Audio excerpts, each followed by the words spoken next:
Time for the LIV Golf post-game show. This is one of the premier golf courses in Europe, if not the world, Valderrama. It's a spectacular scene. It's beautifully manicured. It's known as the Augusta of Europe, and you can see why, but it also provides a stern test for the complete game of every golfer out there. And it's been a fascinating opening day here at the LIV Golf League Andalucía.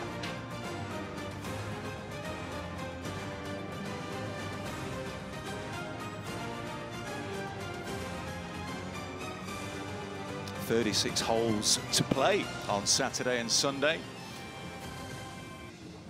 Dustin Johnson is tied for the lead on 4 under par. This was his second shot at the 5th.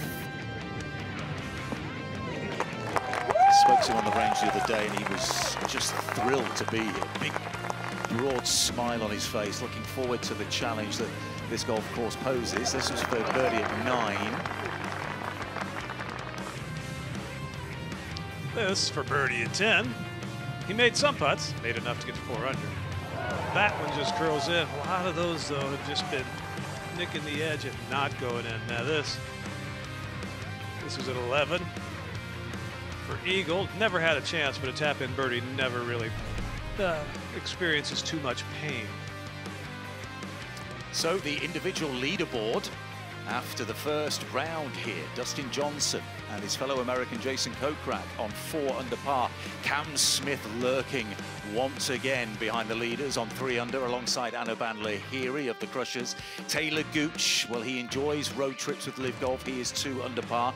Good day, solid day for the Majestics. Ian Poulter and Henrik Stenson both 1 under par. Brooks Koepka, level par for him, as well as Patrick Reed as well. Further down, Bubba Watson, he had a poor start but dragged it back to 1 over. Phil Mickelson is 2 over par. Louis Oosthuizen down there at 3 over. Lee Westwood 2 over par back at the venue where he made his Ryder Cup debut in 1997. And a little further down, poor C1, 10 over par for him today.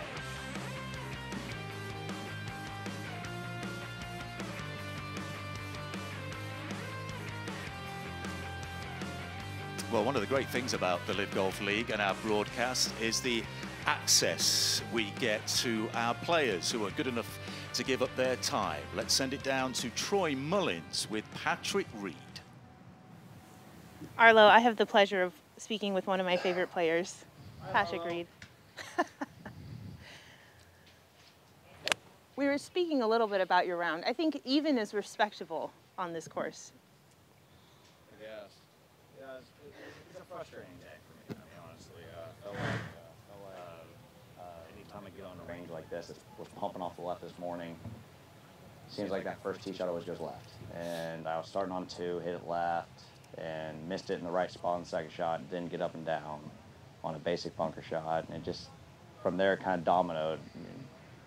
Missed a couple putts, you know, had a couple poor chips, a couple loose tee shots, but, you know, it's just kind of one of those, you seem to 2-putt everything. Kind of hit when I hit the green, 2-putt, and you know, good thing is there towards the end I started getting a really good groove on ball striking, and you know, was able to kind of feel something that I didn't really have at the start of the day, and was able to kind of rally off a couple birdies there towards the end, and you know, kind of get that momentum hopefully going into tomorrow.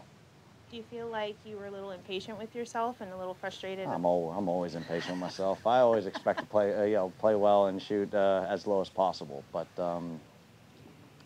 Yeah, I would kind of say after bogeying number 2, the first hole, even though, you know, really, if you look on the front side, 2 and 7, I would say, are the 2 that you had to pay attention to. Right. But anytime you start a round or start a tournament with a bogey, you already feel like you're behind everybody. So, you know, I was able to kind of, felt like pressed a little early on, and then was able, once I kind of got to hole 9, was able to just kind of, you know, level out and start getting back to hitting quality golf shots. And well, we want to look at your highlights, some positives. Let's check over all here. All late. They had to be all late. All right, we can skip it.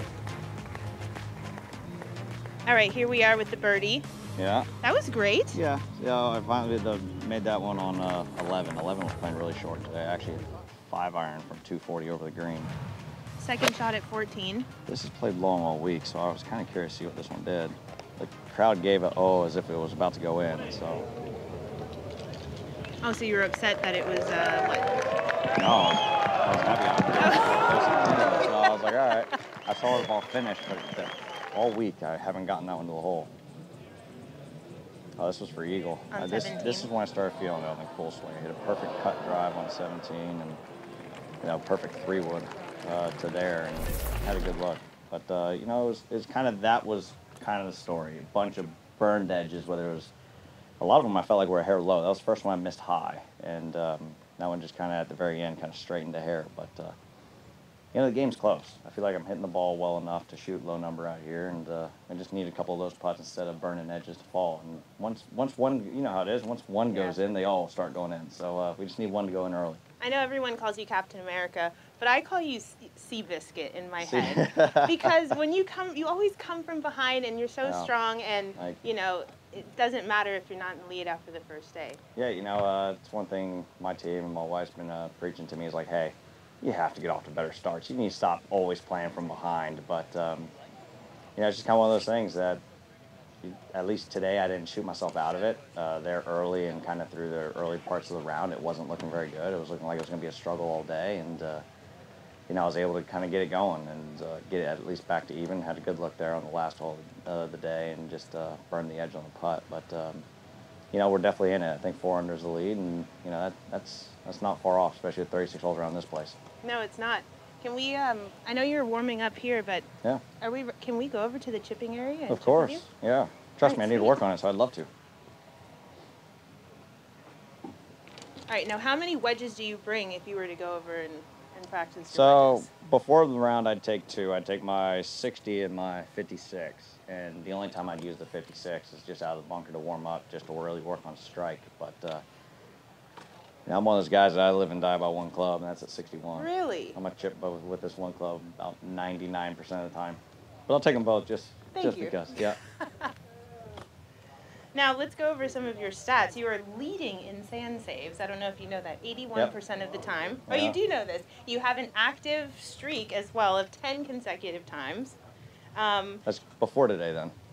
Oh, that's right. Yeah. Oh, my goodness. Yeah. Today, second longest streak in scrambling, 13 times. Second longest streak in par 3s was 34. 34 up and downs. For birdie, par or better. Par or better. On par 3s. On par 3s. You have a really strong performance on par 5s as well. So let's talk about par 5s. I feel like you can be aggressive because you know you can rely on your short game. That is, yes, that's true.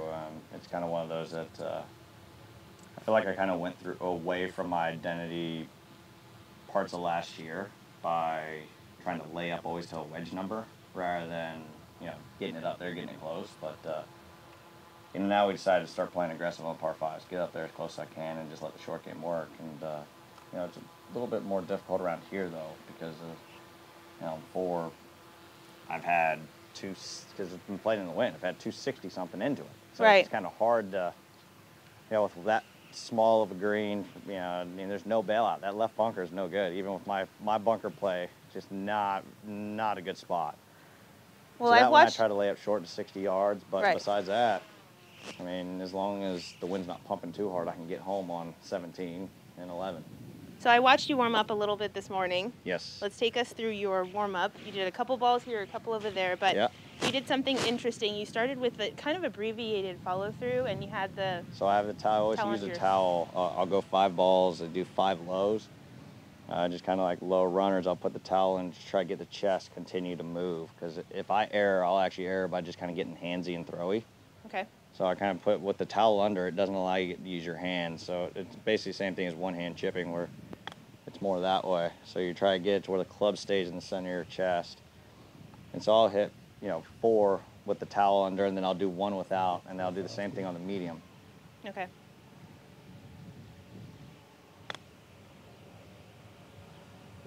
I love that I mean, can you see from the front angle how you're not handsy at all and how important that is that you're keeping it just in line with your sternum the whole time? Especially for the low ones. I mean, the worst thing you can do is get handsy and get that club moving around because then you don't know what loft you're presenting. And when you're hitting a low runner, you want the ball to keep on releasing. So right. if you kind of give it throw, it's going to go up and stop too fast. So it's all about keeping the club kind of center at chest. And I always start with a couple lows to kind of have that same feeling in the medium. Because, I mean, even in the medium spinner one, you're trying to get that club to stay in front. You don't want it throwing or the ball's going to slip and go up. Can you talk about your setup here? And I don't know if we can see this, but you have it inside your right foot, is that right? Yeah, you know, my lows is kind of right on the inside part of the foot. Medium will be kind of middle, and then obviously the high one will go up a lot more forward, but the stance will also widen as I go through them. And where is your weight? Is it pretty even? No, I put about 70 on the low one to 70% on this left side. Okay.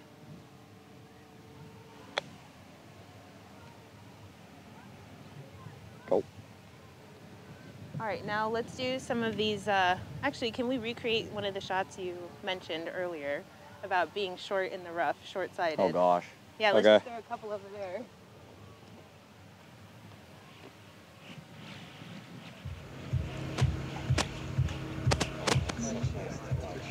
Yeah, I mean, it literally was like this to there, and I hit it to there.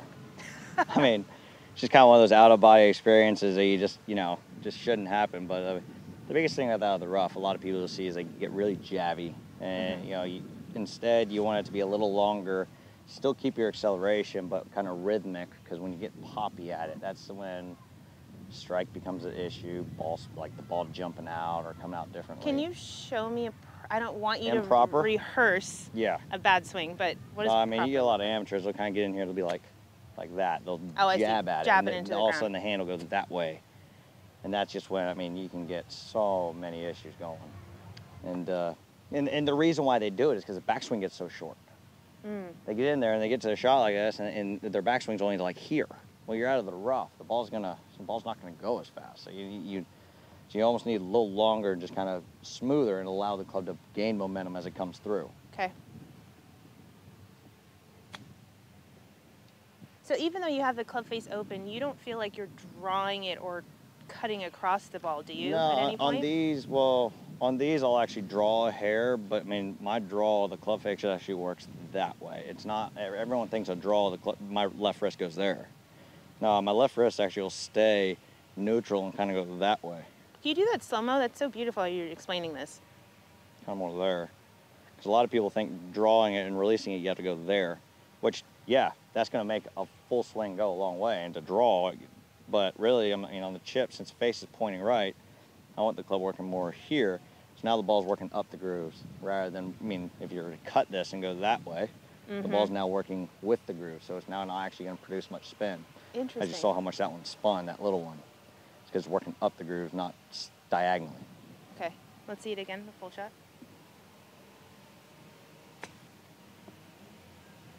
That's what I did earlier.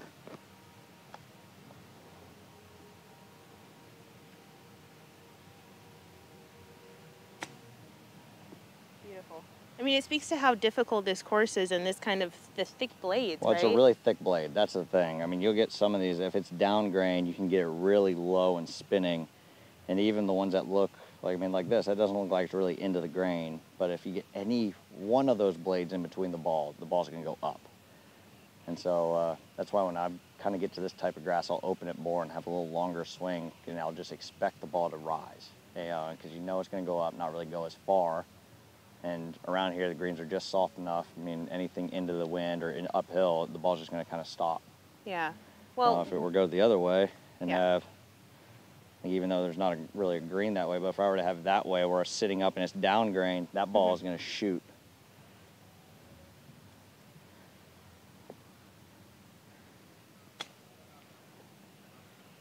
It's going to come out a lot faster because there's nothing in front of that golf ball compared to if I were to actually hit that way. Okay. It's going to come straight up to the face.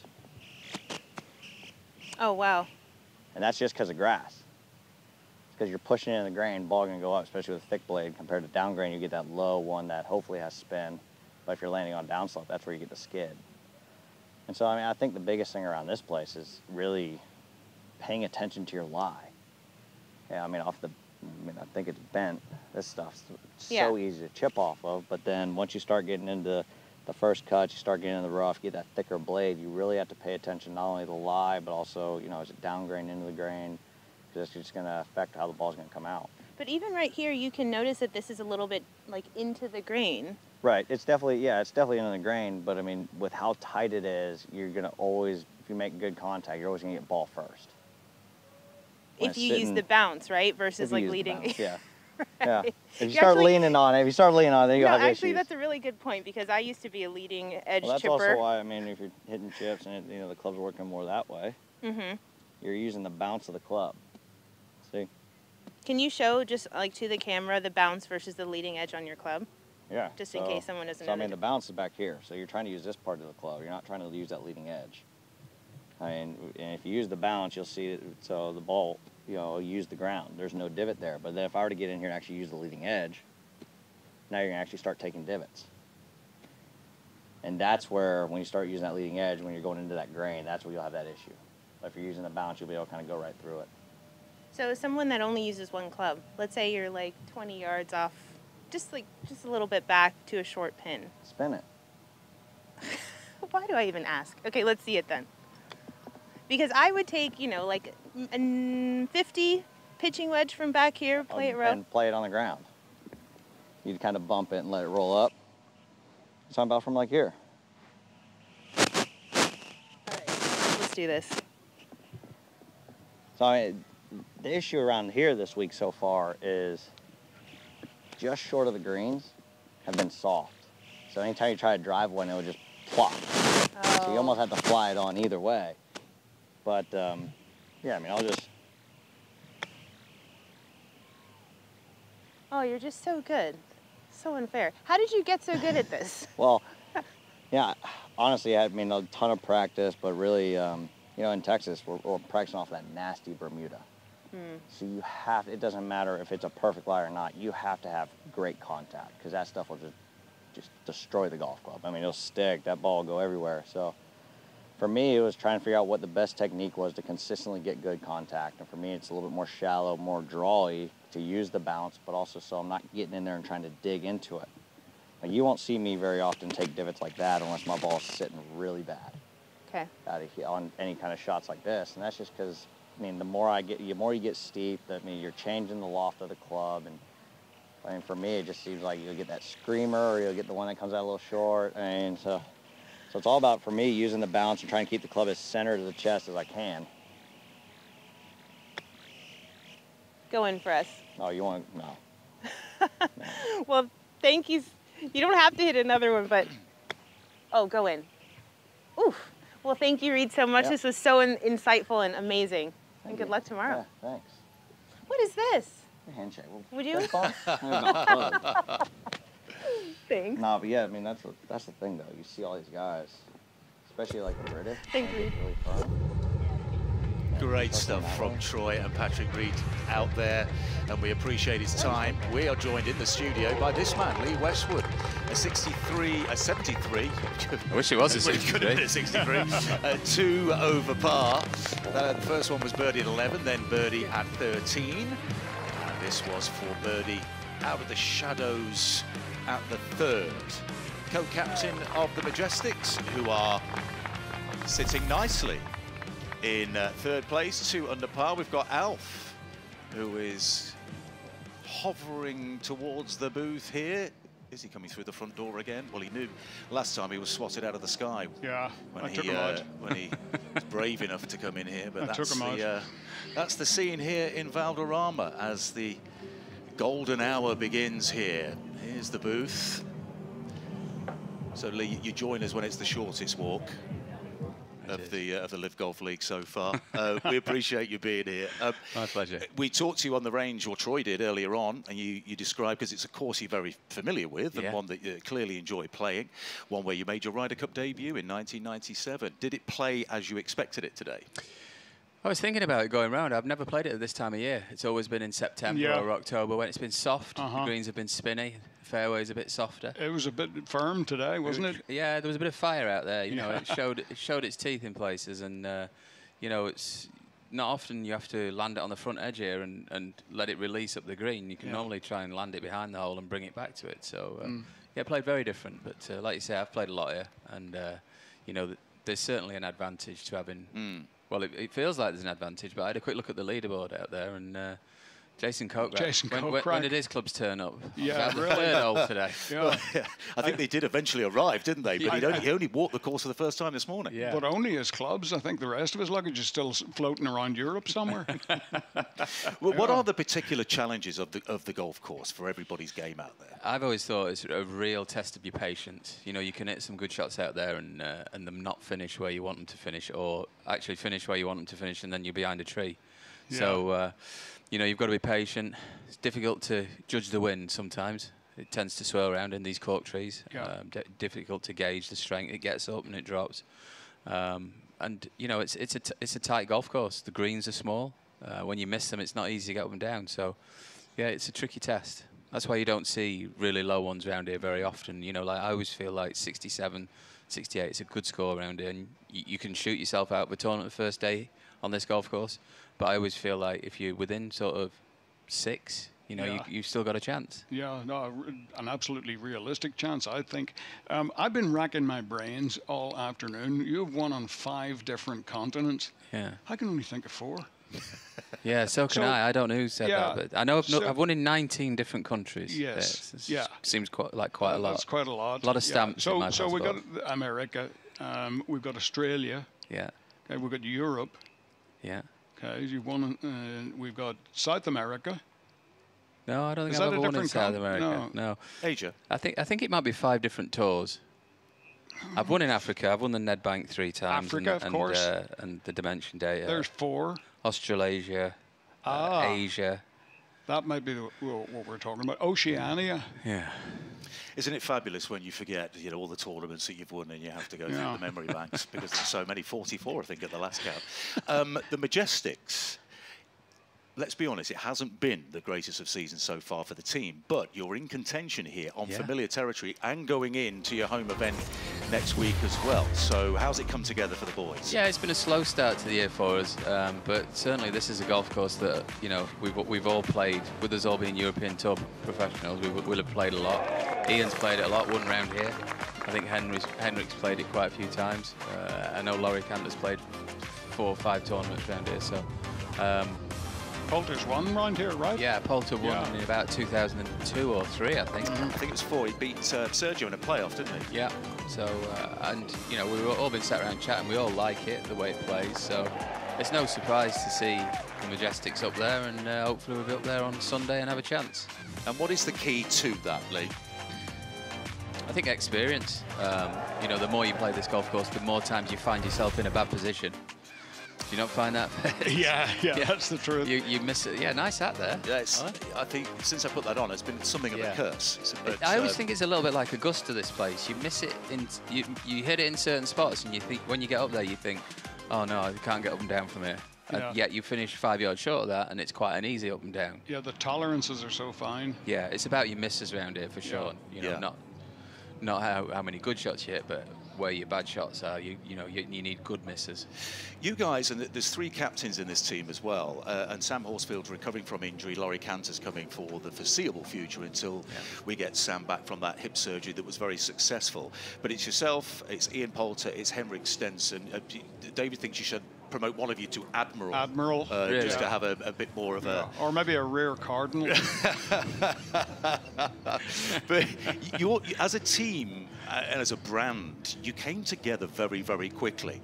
You've got a big new sponsorship that you've announced this week as well. And you've got plans, haven't you, for the Centurion next week in terms of hosting corporate hospitality, that sort of thing. Do you feel that you're kind of ahead of the game developing this franchise model? Yeah, I think as a team and a franchise, we are slightly ahead of everybody else. I think that's down to James and Ollie and everybody that works behind the scenes with us. You know, they've experience of running big businesses, and they really have got their head around the concept of the franchises. So, you know, we've been working hard behind the scenes to get in front of everybody else and look like the team that's got it all together. And what's the traction like, you know, in the UK? Because there's 3 of you are Brits. Yeah. And then Henrik, obviously, from Sweden. But he's an honorary Brit, really, isn't he? So, yeah, I think, you know, we're trying to make the most of that 3 of us are Brits. And I think next week's going to be a big week for us at Centurion. You know, we've got a lot of things going on there. We've got a Little Sticks initiative, which is like the charity arm and, you know, benefiting young people, you know, from all different backgrounds. So we'll be pushing that and introducing the public to that next week.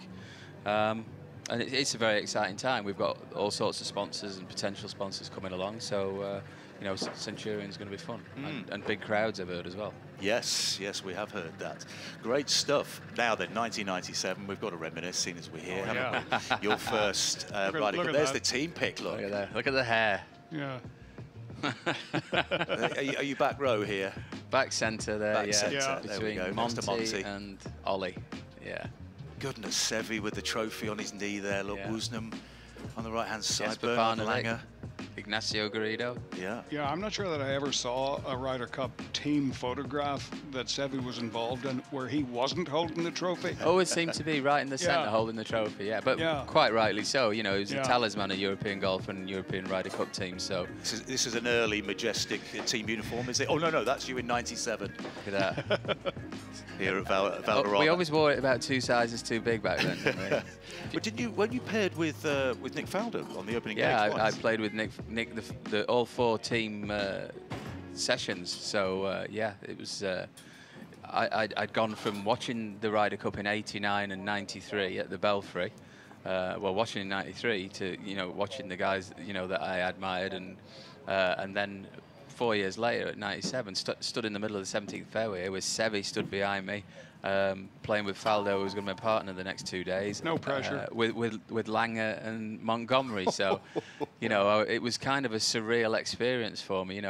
Gone from watching my heroes to actually trying to win points from. So, the Ryder Cup's always been something that's been really close to my heart. And, a tremendous partnership with Darren Clarke too. That's right, Darren. We won a lot of points. I've won a lot of points with Sergio as well. Yeah. People say, why have you got so many Ryder Cup points? And I say, it's because I always pick good partners.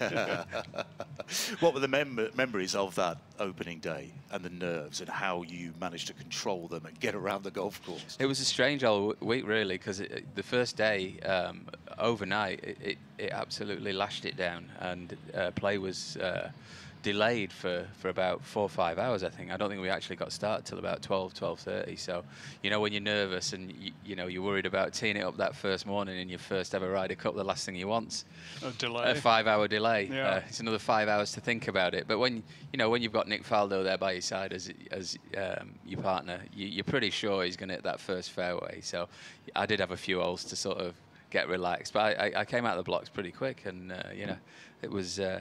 The time between that first one in '97 and the last time I played last time round has gone really quickly. 11 Ryder Cups, and it's gone fast. And you won here 14.5, 13.5. They made a bit of a comeback in the singles, the US, didn't they? Won it by 8-4, but you managed to hold them off. Back to today, let's check out the team leaderboard then, going into Super Saturday after an excellent opening day here in Valderrama. Perfect conditions on a fabulous golf course. Ripper GC looking for their first ever win as a team in LIV Golf, and that includes last season when they were Punch GC. They are level with the Crushers, who won our opening event of the season in Mayakoba, and there are the Majestics.